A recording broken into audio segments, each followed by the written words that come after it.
ఇవాళ ఏ విషయం మీద మాట్లాడదాం అనుకుంటున్నారు? నా పేరు హార్దిక్ అండి. ఈ ఇంటర్వ్యూకి అవకాశం ఇచ్చినందుకు ధన్యవాదములు. ప్రతి అంతానికి ఒక ఆరంభం ఉంటుంది. ప్రతి మరణానికి కూడా ఒక పుట్టుక ఉంటుంది. మన ప్రపంచం ఈ కాలచక్రాల మీద నడుస్తుంది. మంచి ఆదిమానవునిగా జీవించి 2,50,000 సంవత్సరాలైంది. అతను వ్యవసాయదారునిగా మారి 12,000 సంవత్సరాలైంది. అదే మానవుడు పారిశ్రామికీకరణగా మారి 4,000 సంవత్సరాలైంది. ఈ కాలచక్రం అంత వేగంగా సాగిందంటే అది ఎక్స్పోనెన్షియల్ రేట్లో ఆ టైం గ్యాప్ని తగ్గుతూ వచ్చింది. అయితే ఈ కాలచక్రం మూలాన ఆర్థిక అభివృద్ధి విజయాలను సాధించినప్పటికీ మన పర్యావరణానికి ఎన్నో ప్రమాదాలను వాటిల్లే స్థితికి తీసుకొచ్చాయి. మనకి అవసరమైన భూమి, నీరు, గాలి కాలుష్యం మూలాన కనీస అవసరాలు తీసుకునే అవకాశం కూడా తగ్గుతూ వచ్చింది. ప్రొఫెసర్ జార్జీ హాల్కోస్ అనే ప్రొఫెసర్ యూనివర్సిటీ ఆఫ్ టెల్సీ జర్మనీకి సంబంధించిన ఆయన 2011లో ఒక ఆర్టికల్ రాశారు. ఆ ఆర్టికల్కి నేను ఇంటర్ప్రిటేషన్ రాశాను. ఇప్పుడు ఈ ఇంటర్వ్యూలో ఆ ఇంటర్ప్రిటేషన్ గురించి నేను చెప్పదలుచుకున్నాను. ఎన్విరాన్మెంటల్ ఎకనామిక్స్ అంటే ఏంటి? మంచి ప్రశ్న అండి. ఎన్విరాన్మెంటల్ ఎకనామిక్స్ వచ్చేసి పర్యావరణానికి సంబంధించిన అర్థశాస్త్రం. ఇది మన ఎకనామిక్స్లో ఒక భాగం. ఈ అర్థశాస్త్రంలో ఎన్విరాన్మెంటల్ పాలసీ మూలన మన ఆర్థిక అభివృద్ధికి అలాగే ఫైనాన్షియల్గా ఎట్లా ఇంపాక్ట్ అవుతుంది అనేది విషయం. ఈ ఎన్విరాన్మెంటల్ పాలసీ ద్వారా ఎయిర్ పొల్యూషన్ కానీ, సాయిల్ పొల్యూషన్ కానీ, టాక్సిక్ పొల్యూషన్ కానీ, సాయిల్ పొల్యూషన్ కానీ ఎలా అధిగమించాలంటే ఎన్విరాన్మెంటల్ ఎకనామిక్స్. ఎవల్యూషన్ థియరీ ప్రకారం మన ఎకనామిక్స్ అలాగే ఎన్విరాన్మెంట్ వచ్చేసి రెండు సమానంగా ముందుకెళ్ళాలి. కానీ కాలచక్రం అతి వేగంగా వెళ్ళడంతో ఎకనామిక్స్ అలాగే ఎన్విరాన్మెంట్ కూడా ఇన్వర్స్లీ ప్రపోర్షనల్గా ఉన్నాయి. ఎన్విరాన్మెంటల్ ఎకనామిక్స్కి ఎకలాజికల్ ఎకనామిక్స్కి తేడా ఏంటి? మన భాషలో చెప్పాలంటే ఎకలాజికల్ ఎకనామిక్స్ అలాగే ఎన్విరాన్మెంటల్ ఎకనామిక్స్కి మధ్య ఉన్న తేడా ఏంటంటే, ఎకలాజికల్గా దీని కన్సర్న్ వచ్చేసి మన న్యాచురల్ రిసోర్సెస్ని అలాగే మానవుని యొక్క విలువల్ని అలాగే అతని ఆరోగ్యం గురించి సంబంధించిన స్టడీని ఎకలాజికల్ ఎకనామిక్స్ అంటాం. దీని మొత్తం కన్సర్న్ కూడా మన పర్యావరణాన్ని, మన కాలుష్యంతో ప్రమాదంతో వాటిన పర్యావరణాన్ని ఎలాగ దాని స్టెబిలిటీలోకి తీసుకురావాలన్నదే దీని కన్సర్న్. కానీ ఎన్విరాన్మెంట్ వచ్చేసి ఎన్విరాన్మెంట్ స్టడీ ద్వారా ఇప్పుడు ఆర్థిక అభివృద్ధికి ఏ ఆబ్స్టికల్స్ రానియకుండా ఎకనామిక్ గ్రోత్తో పాటు ఎన్విరాన్మెంట్ని ఎట్లా నడిపించాలి, ఇవి ఉన్న air pollution, soil pollution, water pollution మూలాన దాని వచ్చే కాస్ట్ని తగ్గించడం కోసమే ఎన్విరాన్మెంటల్ ఎకనామిక్స్ అంటాం. ఎకలాజికల్ ఎకనామిక్స్ వచ్చేసి మన పర్యావరణాన్ని ఎలా దాని స్టెబిలిటీలోకి తీసుకురావాలి, అది స్టెబిలిటీ కోల్పోకుండా ఎట్లా దాని స్టెబిలిటీ తీసుకురావడమే ఎకలాజికల్ ఎకనామిక్స్. ఇంకా వివరంగా ఎకలాజికల్ ఎకనామిక్స్ మరియు ఎన్విరాన్మెంటల్ ఎకనామిక్స్ మధ్య తేడాని చెప్పాలంటే, ఎన్విరాన్మెంటల్ ఎకనామిక్స్ యొక్క స్టడీ వచ్చేసి మనం చేసే ఎకనామిక్ యాక్టివిటీస్ మూలాన ఎన్విరాన్మెంట్కి ప్రమాదం వాటిల్తే దాన్ని కాంపెన్సేట్ చేయడం కోసం దాని మీద కొంత ట్యాక్స్ వేస్తారు. ఆ కాంపెన్సేషన్ ట్యాక్స్ ద్వారా ఎన్విరాన్మెంట్ని స్టేబుల్గా ఉంచడం కోసమే ఎన్విరాన్మెంటల్ ఎకనామిక్స్ అంటాం. ఇప్పుడు కానీ ఎకలాజికల్ ఎకనామిక్స్లో వచ్చేసరికి మన ఎకానమీ అలాగే ఎకలాజీ రెండు కూడా కోఎగ్జిస్టెన్స్లోకి, దాని స్టెబిలిటీలోకి తీసుకురావాలంటే ఎకలాజికల్ ఎకనామిక్స్ యొక్క ఉద్దేశం. ఎవల్యూషనరీ ఎకనామిక్స్ అంటే ఏంటి? ఎవల్యూషన్ వచ్చేసి ఆర్థిక భాషలో డైనమిజం అనే ఉద్దేశం. ప్రపంచంలో చేంజ్ ఎంత ఇన్వెటివ్లో ఆర్థిక వ్యవస్థలో మార్పు చేర్పులు కూడా అంతే ఇన్వెటిబుల్. మన ప్రొడక్షన్ ప్రాసెస్ని, డిస్ట్రిబ్యూషన్ ప్రాసెస్ని అప్గ్రేడ్ చేయడమే ఎవల్యూషనరీ ఎకనామిక్స్ అంటారు. ఎవల్యూషనరీ ఎకనామిక్స్లో ఎకనామిక్ బిహేవియర్ అనేది ఎవల్యూషన్ మీద ఆధారపడి ఉంటుంది. ఫ్రీ మార్కెట్లో సర్వైవల్ ఆఫ్ ది ఫిట్టెస్ట్ అనే పరిణామానికి ఎల్లప్పుడూ అనుసరిస్తూ ఉంటుంది. అంటే మన భాషలో మార్కెట్లో లాంగ్ టర్మ్ ఎఫిషియెంట్గా అమ్మకాలు జరిగితే అతని వ్యాపారం రాక్ సాలిడ్గా ఉంటుందని అర్థం. ఇప్పుడు మన ఎన్విరాన్మెంట్ని స్టెబిలిటీలోకి తీసుకురాకపోయినా దాన్ని అప్గ్రేడ్ చేయొచ్చు. ఎలాగంటే ఎయిర్ క్వాలిటీని పెంచడం కానీ, వాటర్ క్వాలిటీని పెంచడం కానీ, మళ్ళీ మొక్కల నుంచి చెట్లు పొదగాలంటే దానికి కొన్ని సంవత్సరాలు పట్టచ్చు. దాన్ని నెలల కింద తగ్గించేలాగా అప్గ్రేడ్ చేయడమే, అని మన భాషలో అప్గ్రేడ్ చేయడమే ఈ ఎవల్యూషనరీ ఎకనామిక్స్ యొక్క స్టడీ. ఆడమ్ స్మిత్ ఎన్విరాన్మెంట్ గురించి ఏదన్నా ఆయన ఆయన ఆయన ప్రపోజల్స్లో దానికి ఏమైనా స్థానం కల్పించాడా, లేకపోతే ఆయన ఉద్దేశం ఏమన్నా దాని గురించి ఏమైనా ఉందా? ఆడమ్ స్మిత్ నిజంగా వచ్చేసి మన ఫస్ట్ ఎకానమిస్ట్. నిజంగా ఆయన్నే ఫాదర్ ఆఫ్ ది ఎకానమిక్స్ అని అంటారు. ఆడమ్ స్మిత్ ప్రకారం వచ్చేసి ధనాన్ని ఉత్పత్తి మరియు డిస్ట్రిబ్యూట్ చేయడమే ఎకనామిక్స్ అనేది ఆయన స్టడీ. ధనం వచ్చేసి కేవలం మైన్లో తవ్వే బంగారం, వెండి, పసిడి, లేకపోతే మన బిల్డింగ్ ఎసెట్స్ మాత్రమే కాదు, మన చుట్టూ ఉన్న చెట్లు, నీరు, గాలి, ఇవన్నీ కూడా ధనంగానే వస్తాయి. ఆయన ఉద్దేశం ప్రకారం ఆయన హయాంలో నేచర్ చాలా జనరస్గా, అలాగే ఉచితంగా అన్నీ అందిస్తుందని ఆయన ప్రకారం. కానీ ఆర్థిక వ్యవస్థలో సమస్యలు ఎదురవుతున్న కొద్దీ అది పర్యావరణానికి హాని కలిగిస్తాయని తెలియలేదు. ఎందుకంటే ఆయన టైం వచ్చేసి 1770లో ఈ అర్థశాస్త్రాన్ని కనిపెట్టారు. కాబట్టి అది ఎన్విరాన్మెంట్కి ఎలా హాని కలిగిస్తుందని ఆయనకి తెలియలేదు. ఆడమ్ స్మిత్ తర్వాత వచ్చిన ఎకానమిస్టులు ఎవరు, వాళ్ళ పర్స్పెక్టివ్ ఏంటి ఎన్విరాన్మెంట్ మీద? వాళ్ళు ఎన్విరాన్మెంట్ని ఇంక్లూడ్ చేసుకున్నారా లేదా? ఓకే ఆడమ్ స్మిత్ తర్వాత వచ్చేసి నలుగురు ఆర్థికవేత్తల గురించి తెలుసుకుందాం. ఒకరు వచ్చేసి ఆల్ఫ్రెడ్ మార్షల్, ఇంకొకరు వచ్చేసి లీనర్ రాబిన్స్, ఇంకొకరు వచ్చేసి TR మార్టస్ and David Ricardo. Alfred martial ఉద్దేశం ఏంటి? సంపదని ఉత్పత్తి చేయడం మాత్రమే కాదు, దాన్ని మన సొసైటీకి ఎంత ఎఫిషియెంట్గా డిస్ట్రిబ్యూట్ చేయగలమో అదే ఆయన కన్సర్న్.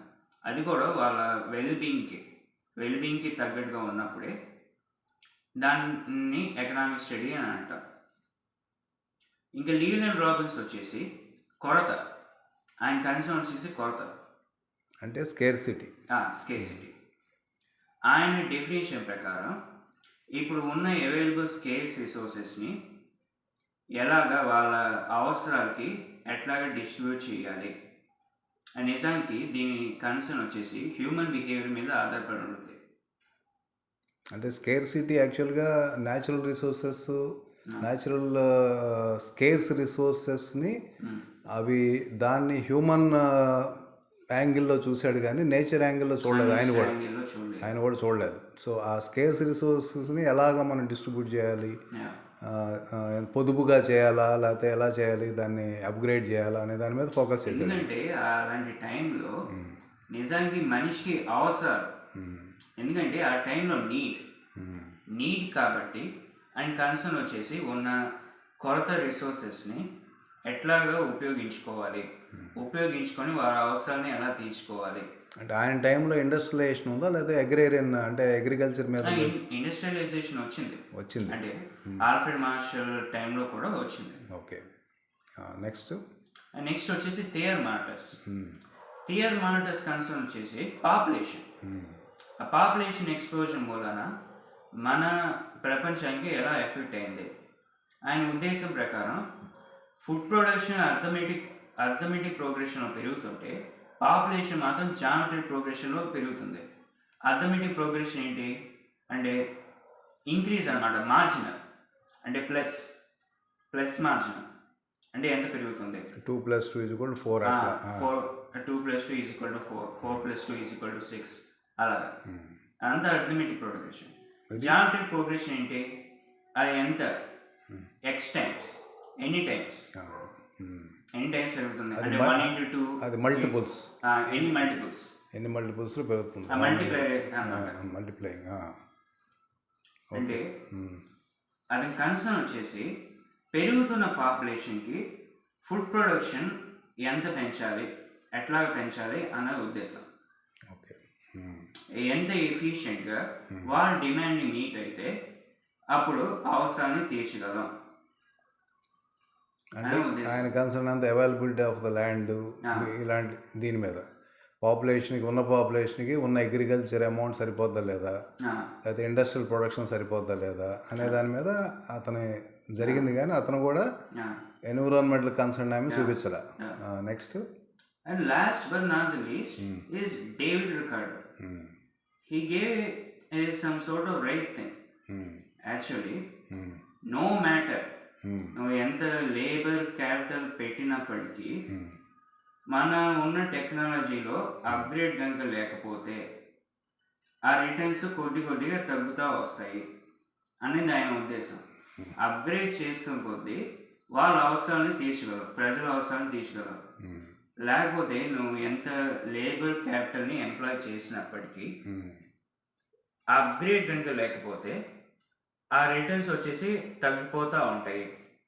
అంటే ఇన్నోవేషన్ మీదను అప్గ్రేడేషన్ మీద ఆయన ఎక్కువ దృష్టి పెట్టాడు.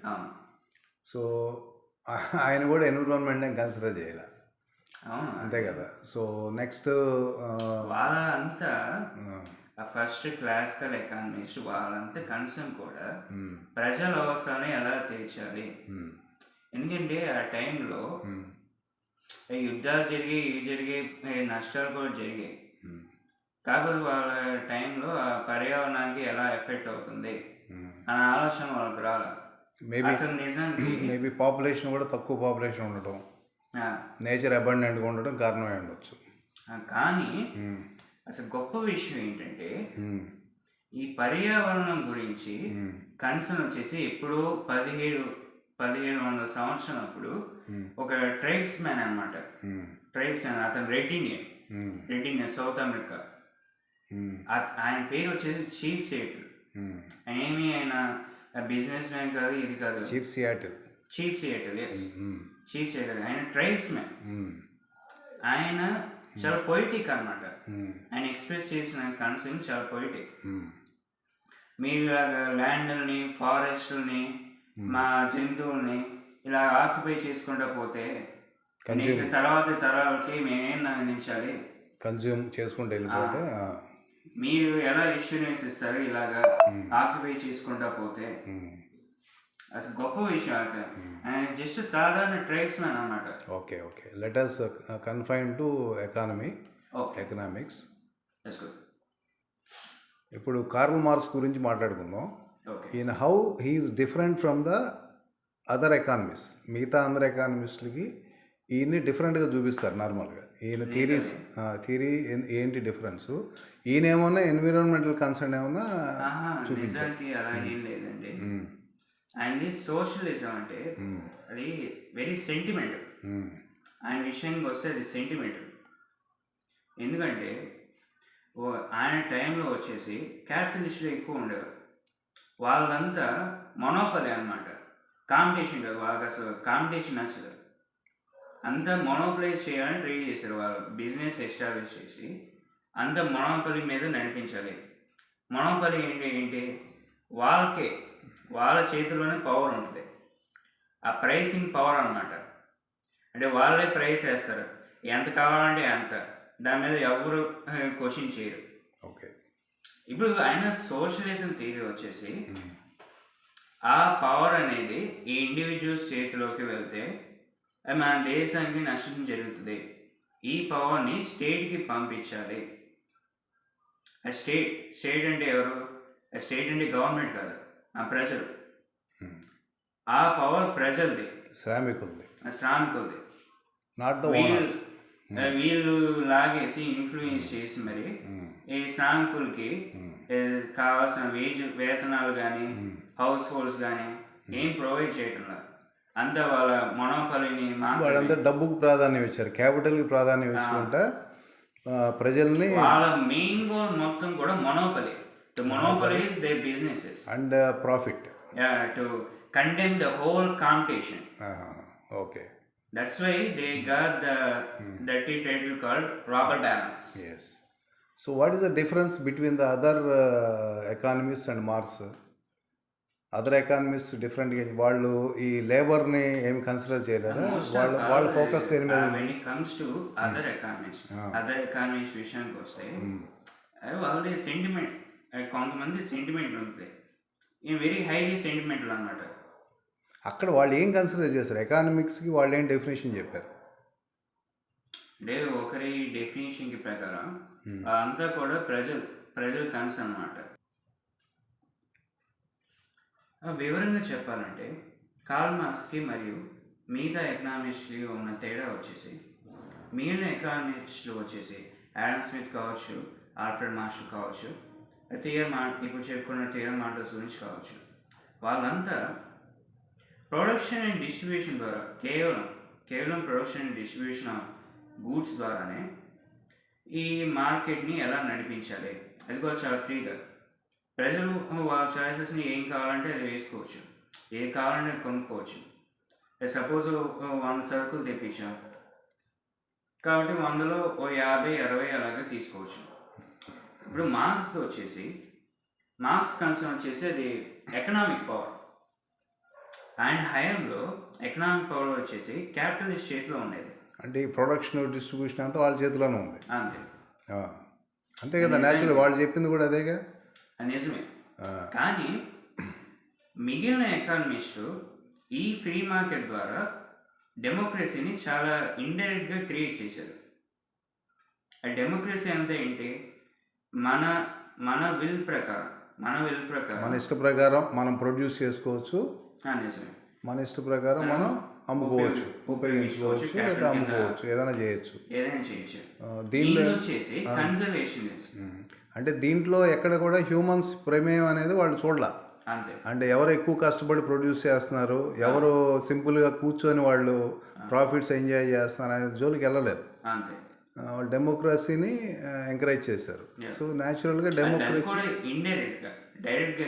So democracy led in to capitalism. అంతేనా? నిజమే. సో ఇక్కడ మార్క్స్ చెప్పింది ఏంటి? కన్జర్వేషనిజం. అంటే ఎక్స్ప్లెయిన్ చేయండి. కన్జర్వేషనిజం వచ్చేసి ఆ ఎకనామిక్ పవర్ని స్టేట్కే చెందాలి, ఇంకెవరికి చెందకూడదు. సొసైటీకి ఇంకెవరికైనా అప్పగిస్తే వాళ్ళు ఎక్స్ప్లాయిట్ చేస్తారన్నమాట, అంత దోచుకుని తింటారు. అది విషయం. సో కాబట్టి ఈ ఈక్వేషన్స్లో ప్రొడక్షన్ కానీ డిస్ట్రిబ్యూషన్ కానీ మొత్తం మనుషుల యొక్క శ్రమ మీద జరుగుతుంది అనేది చెప్పారు ఈయన. సో ఈ క్యాపిటల్ మీద అసలు సో క్యాపిటల్ అనేది కూడా వీళ్ళ చేతిలోనే ఉండాలి. దానికి అవసరమైన క్యాపిటల్ ఏది ఉండాలి, ఏ గూడ్స్ ప్రొడ్యూస్ చేయాలి, ఏ గూడ్స్ అవసరం లేదని కూడా వీళ్ళే డిసైడ్ చేస్తారు, సొసైటీ డిసైడ్ చేస్తారు. దీంట్లో ఉన్న ఫ్లా ఏంటి మరి? దాంట్లో ఏమైనా మెరిట్ కానీ దీంట్లో ఏమైనా ఫ్లా కానీ ఉందా? అసలు ఏంటి, ఎందుకని? నిజంగా నేను సోషలిజం ఎందుకు ఇంప్రాక్టికల్ అంటానంటే, అంటే ఆర్గనైజేషన్ బిల్డింగ్ వచ్చేసి చాలా వీక్ అనమాట. అది ఎంత వీక్గా ఉందంటే మనుషులు ఒకరినొకరు నమ్మకం పెట్టుకోవడానికి ఇష్టపడరు. ఒకవేళ నమ్మకం పెట్టుకున్నారంటే మళ్ళీ ఎవరైనా వెనుకోడి వస్తారని వాళ్ళ భయం. ఆ వీక్ ఆర్గనైజేషన్ బిల్డింగ్ వలన ఈ సోషలిజం ఫెయిల్ అయ్యే అవకాశాలు చాలా ఉన్నాయి. అంటే అక్కడ ఆర్గనైజేషన్ ఎందుకు వీక్ అవుతుంది అంటారు? ఈ హ్యూమన్ యొక్క నేచర్ని కన్సిడర్ చేయకపోవడం వచ్చేసి ఫండమెంటల్గా selfish. That's a point. Okay. Selfish అంటే very harmful. They are selfish at fundamental level, but not some sort of harm creators, that sort of thing. అంటే సొసైటీ కోసం నీ సెల్ఫ్ని వదులుకోరా అంటే వదులుకోడు. యా అది చేస్తుంటాడు. Yeah because survival is very basic instinct. Basic instinct of all humans is survival is important. Then comes the growth. So చిన్న చిన్న యూనిట్స్ని అయితే నువ్వు మేనేజ్ చేయగలవు, కానీ ఒక లార్జ్ మాస్ని మేనేజ్ చేయడం లార్జ్ మాస్ని అన్సెల్ఫిష్గా ఉండరా అంటే అది చాలా కష్టం మేనేజ్ చేయడం. So that's a point. ఈ ఎకానమిస్ట్, లైన్ ఆఫ్ ఎకానమిస్ట్లో ఎవరన్నా సరే, అంటే క్లాసికల్ కానీ నియో క్లాసికల్ కానీ ఎకానమిస్ట్ ఎవరైతే ఉన్నారో వాళ్ళలో ఎవరైనా సరే ఎన్విరాన్మెంటల్కి హామ్ జరుగుతుంది, లేకపోతే న్యాచురల్ రిసోర్సెస్ డిప్లీట్ అయిపోతున్నాయి అని ఎవరైనా గుర్తించారా? ఒకరు ఉన్నారండి, అతను వచ్చేసి నియో క్లాసికల్ ఎకనామిస్ట్. ఆయన వచ్చేసి జెవోన్స్. ఆ జెవోన్స్ ఉద్దేశం ప్రకారం ఆయన ఫస్ట్ టైం ఎన్విరాన్మెంటల్ మీద కన్సర్న్ చూపించారు. ఎప్పుడంటే కోల్ ఎగ్జాషన్ జరిగినప్పుడు కోల్ని తెగ వాడేస్తున్నారు, కంట్రోల్ లేదు. ఎక్కడ, ఏ కంట్రీలో?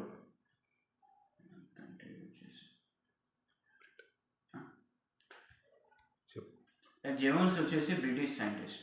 ఆయన కంట్రీలో కోల్ ఎగ్జాషన్ అయ్యేది. కోల్ని తెగ వాడేస్తుండటంతో ఆయన పేరు మీదుగా జెవోన్స్ పారాడాక్స్ అని కనిపెట్టారు.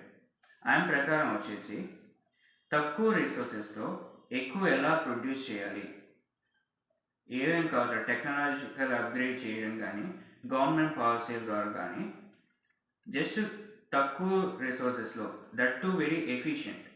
అంటే ప్రొడక్టివిటీ పెంచాలని చెప్పాడు. ప్రొడక్టివిటీ ఎఫిషియన్సీ పెంచాలన్నాడు. ఎంత ఎఫిషియన్సీ లెవెల్లో రిసోర్సెస్ వాడితే ఎక్కువ ప్రొడ్యూస్ చేయొచ్చు. కానీ అక్కడే అసలు ప్రాబ్లం మొదలైంది. వాళ్ళ కోల్ వాడడం, పెట్రోలియం ఆల్టర్నేట్గా రావడం వలన ఆ పారాడాక్స్ని కొట్టివేశారు. అంటే వెంటనే వాళ్ళకి ఒక ఆల్టర్నేటివ్ సోర్స్ దొరికింది. సో పెట్రోలియం కనుక ఆల్టర్నేటివ్ సోర్స్కి ఎందుకు వెళ్ళారంటే అది కాస్ట్ ఎఫిషియెంట్ కాబట్టి. ఓకే, కోల్ కంటే తక్కువ కాస్ట్ అయింది అనమాట. వాళ్ళది కన్సర్న్ ప్రొడక్షన్ ఎఫిషియన్సీ మాత్రమే కాదు, ఎంత కాస్ట్ ఆఫ్ ప్రొడక్షన్, ఎంత లో లెవెల్ ఆఫ్ కాస్ట్ ఆఫ్ ప్రొడక్షన్లో సోర్స్ని ఉపయోగించుకోవచ్చు, హైలీ ఎఫిషియెంట్గా ఉపయోగించుకోవచ్చు, ఎక్కువ ప్రొడ్యూస్ చేయొచ్చు. ఇప్పుడు పెట్రోలియం పోయింది, పెట్రోలియం ఆల్మోస్ట్ ఎట్ డిప్లీషన్ లెవెల్లోకి వచ్చేసింది. ఇప్పుడు తిరిగి సోలార్ ప్యానల్స్కి, విండ్ ఎనర్జీకి దానికి కూడా మళ్ళీ అది ఎగ్జాస్ట్ అయిపోతే ఇంకేం చేయాలి? సోలార్ ఎగ్జాస్ట్ అవుతుంది కదా, ఏది ఎగ్జాస్ట్ అవుతుంది? ఏదవుతుంది? విండ్ ప్యానల్స్, విండ్ మిల్స్ కావచ్చు. విండ్ మిల్స్, సోలార్, విండ్ ఉంటుంది, సోలార్ ఉంది. అంటే సన్ ఉంటాడు, విండ్ ఉంది. కానీ ఏది ఎగ్జాస్ట్ అవ్వచ్చు? ఏదైతే దాని మీద పెట్టిన మెషిన్స్ కావచ్చు, ఆ మెటీరియల్. అంటే సోలార్ ప్యానల్స్ తయారు చేసే మెటీరియల్ ఏంటది? అది వచ్చేసి గ్రాఫైట్ ఎగ్జాస్ట్ అయిపోయే అవకాశం ఉంది. సో గ్రాఫైట్ ఎగ్జాస్ట్ అయితే మళ్ళీ ఇంకో దానికి మళ్ళీ సోలార్ను క్యాప్చర్ చేయడానికి వేరే మెటీరియల్ ఏదైనా పారాడాక్స్ అసలు నెగ్లెక్ట్ చేశారన్నమాట. అంటే వేరే మెటీరియల్ మళ్ళీ కనిపెట్టాల్సి వస్తుంది, అంతేనా? అంతే. సో అలాగే విండ్ టెక్నాలజీని అప్గ్రేడ్ చేయకుండా, ఇది చేయకుండా ఏది ఆల్టర్నేటివ్ దొరికేస్తే దాన్ని తెగ వాడేస్తున్నారు. ఈ క్లాసికల్ ఎకనామిస్టుల తర్వాత వచ్చిన నియో క్లాసికల్ ఎకనామిస్ట్ ఎవరు? వాళ్ళు ఎవరన్నా ఈ ఎన్విరాన్మెంటల్ కన్సర్న్ ఏమైనా చూపించారా? నియో క్లాసికల్ ఎకనామిక్స్ వచ్చేసి అదంతా కూడా ఆ క్లాసికల్ ఎకనామిక్స్ని రీఇంప్లిమెంట్ చేయడమే. బెస్ట్ ఎగ్జాంపుల్ వచ్చేసి మిల్టన్ ఫ్రీడ్మెన్ తీసుకుందాం. మిల్టన్ ఫ్రీడ్మెన్ ఏంటి, ఆయన హాంకాంగ్లో కేస్ స్టడీ చేశారు. అక్కడంతా కూడా మార్కెట్ ఫ్రీగా ఉంది, అక్కడ గవర్నమెంట్ పాలసీలు కానీ ఇది కానీ ఏం లేదు. ఈ ఫ్రీ మార్కెట్ ద్వారా హాంకాంగ్ డెవలప్డ్ కంట్రీగా మారింది. ఇప్పుడు మన భాషలో వివరంగా చెప్పాలంటే కెనీషియన్ థియరీని తీసుకుందాం. జేమ్ కీన్స్ అంతా ఏంటి, ఆయన వచ్చేసి గవర్నమెంట్ ఇంటర్వెన్షన్ ద్వారా. You mean James Maynard Keynes? John Maynard Keynes. Okay. నిజంగా ఆయన కన్సర్న్ వచ్చేసి ఈ ప్రొడక్షన్ కూడా ప్రైవేట్ వాళ్ళకి మాత్రమే కాదు, గవర్నమెంట్ చేతిలో రిస్ట్రెయిన్ చేయాలనేది ఆయన ఉద్దేశం. గవర్నమెంట్ కంట్రోల్ ఉండాలంట. గవర్నమెంట్ కంట్రోల్ ఉండాలి. గవర్నమెంట్ కంట్రోల్ లేకుండా ఇష్టం వచ్చినట్లు కనుక ఆ పవర్ని ఎక్స్‌ప్లాయిట్ చేస్తే దానివల్ల పరిణామాలు తీవ్రంగా ఉంటాయి. అంటే కొంత మార్క్సిజం కూడా ఈయన కొంత మార్క్స్ నుంచి తీసుకున్నట్ట, అంతేగా కొంత క్లాసికల్ మార్క్స్ ఎకానమిక్స్ వచ్చేసి పవర్ మొత్తం కూడా స్టేట్కే వెళ్ళాలి అది అన్నారు. కానీ ఇది వచ్చేసి రిస్ట్రెయిన్ బై ద గవర్నమెంట్. అంటే కొంత గవర్నమెంట్కి ఉండాలి, కొంత ఏమో ప్రైవేట్ చేతిలో ఉండొచ్చు అని చెప్పి ఈయన ప్రపోజ్ చేశాడు. Production is important. ప్రజల డిమాండ్ మీట్ అవ్వాలి. ఓకే. అంటే ఒకవేళ ప్రైవేట్ వాళ్ళు వాళ్ళకి అప్పగించిన పవర్ని ఎక్స్‌ప్లాయిట్ కనుక చేస్తే గవర్నమెంట్ యాక్షన్ తీసుకోవాలి. ఏ విషయంలో చెప్పినట్టు ఇది? ఎంప్లాయ్మెంట్ విషయంలోనా దేంట్లో? వచ్చేసరికి 1929 గ్రేట్ డిప్రెషన్ జరిగింది. అప్పుడు ఏం జరిగింది? దాని మూలన యుఎస్లో స్టాక్ మార్కెట్ కొలాప్స్ జరిగింది. 30% స్టాక్ మార్కెట్ కొలాప్స్ అవ్వడం మూలన చిన్న వ్యాపారాలు, పెద్ద వ్యాపారాలు మొత్తం కూడా మూసివేయబడ్డాయి. దాంతో అన్ఎంప్లాయ్మెంట్ పెరుగుతూ వచ్చేసింది. చేతిలో బ్రతుకు చెల్లి గవ కూడా దొరకలేదు. కాబట్టి మళ్ళీ వాళ్ళ ఎకనామిక్ స్టెబిలిటీ తీసుకురావడం కోసం గవర్నమెంట్ యాక్షన్ తీసుకోవాల్సిన టైం వచ్చింది. కావాలంటే కొద్దిగా వివరంగా చెప్పచ్చు. ఇప్పుడు మన ఫేవరెట్ అవెంజర్స్ ఉంది కదా, అందులో కెప్టెన్ అమెరికా సివిల్ వార్ మనం చూస్తుంటాం. You mean Avengers series of movies? Avengers series of movies. Okay. అందులో వచ్చేసి ఓ మూవీ ఉంది, that's the best film, very philosophical film. దాని పేరు వచ్చేసి captain America civil war. Okay. అక్కడంతా బ్యాటిల్ వచ్చేసి పర్స్పెక్టివ్ అనమాట. టోనీ స్టార్ పర్స్పెక్టివ్ ఏంటి? గవర్నమెంట్ మన మీద ఓవర్ సైట్ వేయాల్సిందే, అంటే మన యాక్షన్స్ని కంట్రోల్లో పెట్టాల్సిందే. కానీ రోజర్స్ ఉద్దేశం ఏంటి? రోజర్స్ వచ్చేసి మన డెసిషన్స్ని ఫ్రీగా తీసుకోగలిగితే అన్ఎక్స్పెక్టెడ్ క్రైసిస్లో మనం ఎలా వర్కౌట్ చేయాలి అన్న పవర్ ఉంటుంది. అంటే ఫస్ట్ టేడియస్ రాస్ వచ్చేసి డిఫెన్స్ సెక్రటరీ డిఫెన్స్ అనమాట. ఆ క్యారెక్టరీస్ ఆయన ప్రకారం మీరు ప్రజల ఒపీనియన్లో మీరందరు హీరోస్, కానీ నా ఉద్దేశం ప్రకారం మీరంతా విజిలెంట్స్. మీరు లాకి ఎబోగా, అంటే మా ట్రెడిషనల్ గవర్నమెంట్ వేలో కాకుండా మీరే మా లా ప్రకారం కాకుండా మీరే యాక్షన్స్ తీసుకుంటున్నారు. యాక్షన్స్ మూలన కొలాటరల్ డ్యామేజ్ ఎక్కువ అవుతుంది. కాబట్టి మేము కంట్రోల్లో పెట్టక తప్పదు అన్నది ఆయన ఉద్దేశం. అంటే మీ ఉద్దేశంలో ఈ ఎవరైతే అవెంజర్స్ ఉన్నారో వాళ్ళు క్యాపిటలిస్ట్ లాంటి వాళ్ళు అనమాట, అంతేనా? ఎనాలజీలో వాళ్ళు క్యాపిటలిస్టులు, మిగతా ప్రజలందరూ సఫర్ అవుతున్నారు. కాబట్టి సెక్రటరీ ఆఫ్ డిఫెన్స్ ఏం చెప్తున్నారంటే మీరు ఏం చేసినా లాకి అబైడింగ్గా ఉండాలి, కానీ అబో లా మీరు అడ్డానికి వెళ్ళలేదు. ఆ లా ఏంటి? అనవసరంగా కొలాటరల్ డ్యామేజ్ జరుగుతుంది. అదే డ్యామేజ్ జరుగుతుంది కాబట్టి ఏమని చెప్తున్నారు అంటే అక్కడ లా అంటే ఏంటి? The law is for every citizen. So citizens అందరికీ ఉపాధి కల్పించాలి. మీ ఇష్టం వచ్చినట్టు మీరు ఎక్స్‌ప్లాయిట్ చేసేసి వాళ్ళని వదిలేయడానికి వీల్లేదు అనేది మేనార్డ్ కేన్స్ చెప్పాడు. జేఎం కేన్స్ చెప్పింది అది, అంతేనా? గవర్నమెంట్ ఇంటర్వెన్షన్ ఉండడం వలన ఎంప్లాయ్మెంట్ అనేది మెయింటైన్ చేయాలి. ఆయన థియరీ షార్ట్ టర్మ్ వరకే వర్కౌట్ అవుతుంది, స్టెబిలిటీ వరకే, అది లాంగ్ టర్మ్ అసలు ఉపయోగపడదు. మళ్ళీ గవర్నమెంటే రిస్ట్రెయిన్ తీసుకుంటే వాళ్ళు ఎఫిషియెంట్గా పని చేయలేకపోవచ్చు. షార్ట్ టర్మ్ లో అన్ఎక్స్పెక్టెడ్ గా క్రైసిస్ జరిగినప్పుడు గవర్నమెంట్ యాక్షన్ తీసుకోవాలి, రోడ్డున పడేయకుండా. అంటే సెల్ఫిష్నెస్ పీక్ వెళ్ళకుండా చూసుకోవాలి గవర్నమెంట్, అంతేనా? సో సెల్ఫిష్నెస్ని ఒక లిమిటెడ్ లెవెల్స్లో ఎలా చేయాలి అది ఎవడు పని చేయడు. అక్కడ మార్క్స్ ఫెయిల్ అయ్యాడు. సో ఆయన ఏంటి, కంప్లీట్గా గవర్నమెంట్ కంట్రోల్ అంటే కంప్లీట్ సొసైటీ కంట్రోల్లో ఉండాలంటాడు. మనిషి సొసైటీ కోసం పనిచేయాలంటాడు, which is not happening. So ఇక్కడ జాన్ మెనార్డ్ కేన్స్ చెప్పింది ఏంటంటే ఇన్ క్రిటికల్ టైమ్స్లో గవర్నమెంట్ ఇంటర్వెన్షన్ జరగాలి. Yeah so greediness of corporates ఎవరైతే ఉన్నారో మొనోపాలిస్టులను కంట్రోల్ కేవలం అన్ఎక్స్పెక్టెడ్ క్రైసిస్లో మాత్రమే కాదు, అంటే డిమాండ్ కూడా స్టేబుల్గా ఉండాలి. ప్రజల డిమాండ్, కన్జంప్షన్ చేస్తాం, ఇన్వెస్ట్మెంట్ చేస్తాం, మళ్ళీ అది చేసినా కూడా ఉపాధి అండర్ ఎంప్లాయ్మెంట్ అన్నమాట. దాన్ని ఫుల్ ఎంప్లాయ్మెంట్ స్థాయికి తీసుకురావడానికి గవర్నమెంట్ ఇంటర్వెన్షన్ ఉంటే అందరికీ ఉపాధి కలిగించవచ్చు. నిజంగా. సో దీన్ని బట్టి జేఎం కీన్స్ కానీ మిల్టన్ ఫ్రీడ్మెన్ కానీ వాళ్ళందరూ కూడా ఎన్విరాన్మెంట్ మీద కన్సర్న్ చూపించలేకపోయారు. సో వాళ్ళ మెయిన్ కన్సర్న్ కూడా economic growth, employment and meeting people's needs. మరి ఇప్పుడు అసలు ఈ ఎన్విరాన్మెంట్ మీద కన్సర్న్ ఎప్పుడు స్టార్ట్ అయింది? ఏ సంవత్సరం నుంచి స్టార్ట్ అయింది? ఇది ఎప్పుడు గుర్తించారు దీన్ని? స్పెసిఫిక్గా మన 21st సెంచరీలోనే ఈ కన్సర్న్ అనేది వచ్చింది.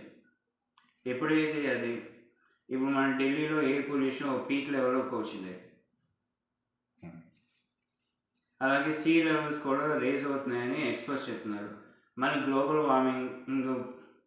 వార్మింగ్ కంటిన్యూ అయ్యే అవకాశం ఉంది. అంటే స్పెసిఫిక్గా చెప్పాలంటే ఎన్విరాన్మెంటల్ కన్సర్న్ వచ్చేసి 21st సెంచరీలో మొదలైంది. కానీ దీని ద్వారా ఎందుకంటే క్లైమేట్ అనేది చేంజ్ అవ్వడం మొదలుపెట్టింది. ఢిల్లీలో పొల్యూషన్ పెరగకపోవడం, అలాగే సీ లెవెల్స్ రేజ్ అవుతుందని ఎక్స్పర్ట్స్ కన్సర్న్, అలాగే దాని ద్వారా పోలార్ ఐస్ క్యాప్స్ కరిగిపోవడం అనేది ఎక్స్పర్ట్స్ కన్సర్న్ క్రియేట్ అయింది. కానీ దీనికి ముందు యాక్చువల్గా 1960sలో రేచల్ కార్సన్ అనే వ్యక్తి, ఆమె సైలెంట్ స్ప్రింగ్ అనే బుక్ రాసింది. నిజానికి దీనికి సంబంధించి ఇన్సెక్టిసైడ్స్ వాడకాల మూలన పంట పొలాలకి నష్టం మాత్రమే కాదు, దాని నుంచి వదిలే రెసిడ్యూస్ నీళ్ళలోకి వెళ్ళి మర్క్యూరీ ప్రెజెన్స్ మూలన ఆ చేపలు కావచ్చు, ఆక్వాటిక్ యానిమల్స్ కావచ్చు, దానికి హాని తలపెట్టడమే మాత్రమే కాదు, దాన్ని తినే మనుషులకు కూడా ఎన్నో రకాల జబ్బులకి బలవుతున్నారు. ఆ టైం నుంచే ఎన్విరాన్మెంట్ మీద కన్సర్న్ అనేది మొదలైంది. కానీ ఇప్పుడు ఉన్న పరిస్థితిలో నిజానికి we have gone very too far. నిజానికి మనకున్న చాయిస్ వచ్చేసి ఇప్పుడు రాబోయే ఛాలెంజెస్కి అడాప్ట్ అవ్వక తప్పటం లేదు. ఎందుకంటే we have spread the cycle, we have push the cycle to the far. అంటే న్యాచురల్ రిసోర్సెస్ కూడా చాలా వరకు డిప్లీట్ అయిపోయినాయి. ఆల్మోస్ట్ మళ్ళీ ఇంకోటి ఏంటంటే ఒకదాని నుంచి ఒకటి జంపింగ్ చేస్తూ ఉన్నారు. ఒక రిసోర్స్ నుంచి కోల్ నుంచి పెట్రోలియం నుంచి ఇప్పుడు గ్రాఫైట్కి, గ్రాఫైట్ నుంచి ఇంకో మెటీరియల్కి వెళ్తుంది. దొరికినవి అన్నీ భూమి అంతా ఖాళీ చేసేస్తున్నారు కంప్లీట్గా. ఇప్పుడు ఎన్విరాన్మెంటల్ ఎకనామిక్ స్టడీ ద్వారా ఇప్పుడు మన ఎన్విరాన్మెంట్ని తిరిగి స్టెబిలిటీ తీసుకురావాలనుకుంటున్నారు. కానీ అసలు బాధాకరమైన విషయం ఏంటంటే దాన్ని స్టెబిలిటీ తీసుకురావడం వెరీ ఇంపాక్ట్ఫుల్ అవ్వచ్చు. ఎందుకని?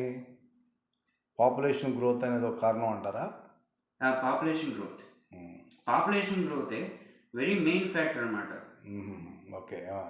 ఇప్పుడు దాని మూలానే ఈ వ్యాపారాలు వాళ్ళ అవసరాలు తీసే తప్పదు. ఓకే. వీళ్ళ కన్సర్న్ ద్వారానే వ్యాపారాలు నడుస్తాయి. అసలు వ్యాపారం లేకపోతే ఎలాగా? You cannot in any case we cannot stop economic activity. There is no way. Okay. We have to continue. There is no way we can stop our economic activities. Yes. Then where it will end? Let's just say, as I said, ఎన్విరాన్మెంట్ని స్టెబిలిటీకి తీసుకురాలి, కానీ దాన్ని mitigate చేయొచ్చు. Mitigation అంటే mitigation వచ్చేసి ఆ సమస్యని కాస్త తగ్గించవచ్చు. అంతే. తగ్గించే అవకాశం ఉంది. అది దాని వరకే ప్రాక్టికల్. ఇంకా దాన్ని స్టెబిలిటీ తీసుకురావడం, మళ్ళీ ఆ చెట్లు పెంచడం. సమస్యని మిటిగేట్ చేయడం అంటే నాన్ కన్వెన్షనల్ ఎనర్జీ రిసోర్సెస్కి వెళ్ళటం, కానీ that is not the solution. Full solution అదైతే కాదు. కొంత అది okay, that's not the 100% solution అయితే కాదు, కానీ కొంతవరకు చేయగలం. కానీ వేర్ ఇట్ ఎండ్స్ దెన్ మనం చెప్పాలంటే ఇప్పుడు ఎవల్యూషన్ మీద ఆధారపడి ఉండాలి. సపోజ్ ఈ ఎవల్యూషన్ ద్వారా ఎయిర్ క్వాలిటీని కానీ వాటర్ క్వాలిటీ కానీ అలాగే చెట్లను కూడా ఎంత ఎఫిషియెంట్గా ప్రొడ్యూస్ చేయగలం, ఆ టెక్నాలజీ అప్గ్రేడేషన్ ద్వారా కొంతవరకు దీన్ని మిటిగేట్ చేయవచ్చు. అంతే. దాని మళ్ళీ స్టెబిలిటీలో తీసుకొచ్చి అది ఎంత కాస్ట్ అని ఎకనామికల్గా ఎన్ని కాస్ట్ని బేర్ చేయాల్సి ఉంటుంది. ఇవి మళ్ళీ మధ్యలో ఆపి దీని మీద కన్సర్న్ చూపి దాని మీద కన్సర్న్ చూపి ఇది చెప్పాను. The cycle had pushed too far. Okay. It just turned out to be inversely proportional. The concern between economics and environment, it became inversely proportional. Explain. గణిత సిద్ధాంతం ప్రకారం ఇన్వర్స్లీ ప్రపోర్షనల్ అంటే ఏంటి? అంటే ఇప్పుడు ఒక దాని మీద కన్సర్న్ చూపితే ఇంకో దాని మీద తగ్గుతుంది. అంటే ఎన్విరాన్మెంట్ మీద కన్సర్న్ చూపిస్తే ఎకనామిక్ యాక్టివిటీ తగ్గిపోతుంది. ఓకే. ఇప్పుడు ఎకానమీ మీద కన్సర్న్ చూపిస్తే ఎన్విరాన్మెంట్ మీద యాక్టివిటీ తగ్గిపోతుంది. ఎన్విరాన్మెంట్ ప్రొడక్షన్ యాక్టివిటీ తగ్గిపోతుంది. So that's what I'm asking repeatedly, what is the end for this? So population అనేది ఏమవుతుంది? ఇప్పుడు ఉన్న బర్త్ కంట్రోల్ మెథడ్స్ ద్వారా పాపులేషన్ని కూడా స్టెబిలిటీలోకి తీసుకురాగలం, తగ్గించవచ్చు. If it is practical. If it is practical, then we say we can. It is practical. Actually, చైనాలో they have proved కదా. యాక్చువల్గా చైనాలో 1 child పాలసీ పెట్టారు చాలా సంవత్సరాలు. దాని మూలన పాపులేషన్ కంట్రోల్ అయింది, తగ్గలేదు కానీ కంట్రోల్ అయింది. మేబీ ఇన్ ఫ్యూచర్ తగ్గవచ్చు, ఎందుకంటే అక్కడ that may not be the end. అంటే అక్కడ ఓల్డర్ పాపులేషన్ వెళ్ళిన తర్వాత యంగర్ పాపులేషన్ అనేది తక్కువ ఉంది కాబట్టి చైనాలో maybe it may reduce. Okay, you can reduce the population in a peaceful manner also in that case. Then, okay, then. But we cannot stop the pursuit of economic growth. Yes. It just continues, that's it. Yes. So, who will survive? Let's just say the one who is ready to adapt to the challenges. అంటే ఆ ఛాలెంజెస్కి తగ్గట్టుగా adapt అవ్వగలిగే వాళ్ళు మాత్రమే survive అవ్వగలరు. ఇది రిష్కి మాత్రమే కాదు, ధనవంతులు మాత్రమే కాదు, పేదవాళ్ళకి కూడా అప్లై అవుతుంది. అంటే వాళ్ళకి సర్వైవల్ టాక్టిక్స్ కనుక తెలిస్తే ఎట్లా ఛాలెంజెస్ ఎదుర్కోవాలి రాబోయే కాలంలో, ఎవరైతే అడాప్ట్ అవ్వగలరో వాళ్ళు మాత్రమే సర్వైవ్ అవ్వగలరు, మిగతా వాళ్ళు అవ్వలేకపోవచ్చు. They may get perished. They may get perished. Okay, thank you, Hardik. Thank you for your time and the subject you have given to all of us. Thank you. We'll meet once again. If you want to know more about this, I suggest you. నేను మీకు suggest చేస్తాను, Georgie హార్కోస్ ఒక ఆర్టికల్ని ఒకసారి చదవండి, అలాగే నా interpretation కూడా ఒకసారి స్టడీ చేయండి. వాట్సాప్లో దాన్ని అమర్చాను. కాబట్టి ఆ రెండింటిని కాస్త స్టడీ చేసి మీ యొక్క అభిప్రాయాన్ని తెలపవచ్చు. మీ యొక్క అభిప్రాయాల కోసం వీరంత తొందరగా వేసి ఉంటారు. Thank you very much. Thank you so much.